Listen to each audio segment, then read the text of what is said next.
होंगे। देखिए, परमेश्वर के नाम से, ईश्वर के नाम से जो बड़ा ही कृपालु और दयावान है, ईश्वर का गुणगान कर रही है हर चीज़ की है, उस हर चीज़ ने जो ज़मीन और आसमानों में है, वही प्रभुत्वशाली और तत्वदर्शी है। ज़मीन और आसमानों के राज्य का स्वामी वही है, वही जीवन प्रदान करता है और मृत्यु देता है, और उसे हर चीज़ की सामर्थ्य प्राप्त है। वही प्रथम भी है और अंतिम भी, वही गोचर भी है और अगोचर भी।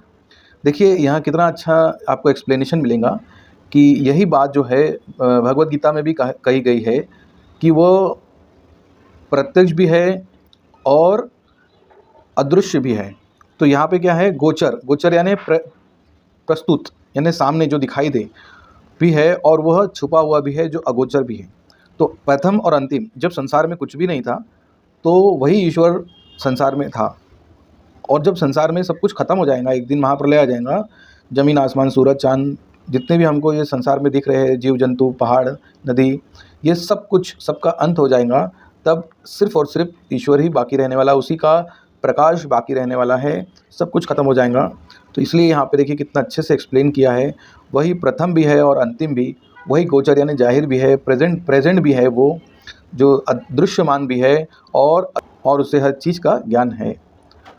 वह है जिसने आसमान और ज़मीन को 6 दिनों में पैदा किया और फिर सिंहासन पर विराजमान हुआ, और उसके ज्ञान में है जो कुछ भी ज़मीन में जाता है और जो कुछ उससे निकलता है, और जो कुछ आसमानों से उतरता है, और जो कुछ उसमें चढ़ता है।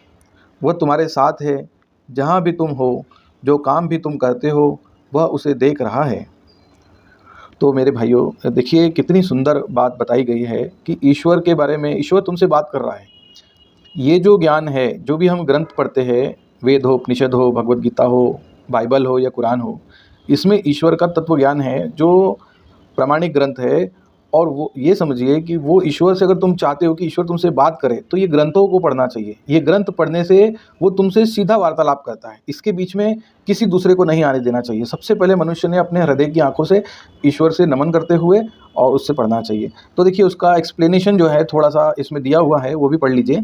तो जैसे हमने ये पढ़े थे, तो यहाँ पर एक हमने ये देखे है कि जो कुछ भी आसमानों में उतरता है, जो कुछ उसमें चढ़ता है ना, तो इसका एक्सप्लेन यहाँ पे एक छोटा सा किया हुआ है।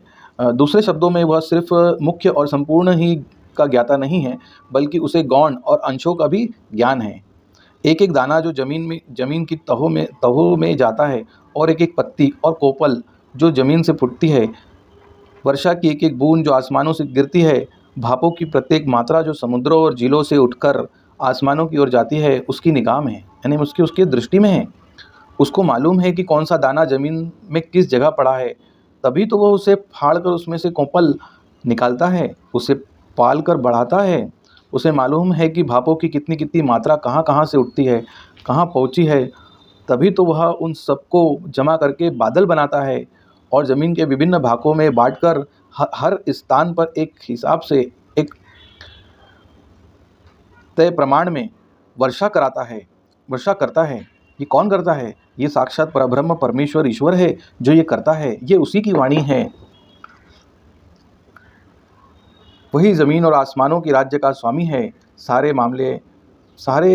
मामले फैसले के लिए उसी की तरफ रुख किए जाते हैं। वही रात को दिन में और दिन को रात में दाखिल करता है, यानी प्रवेश कराता है।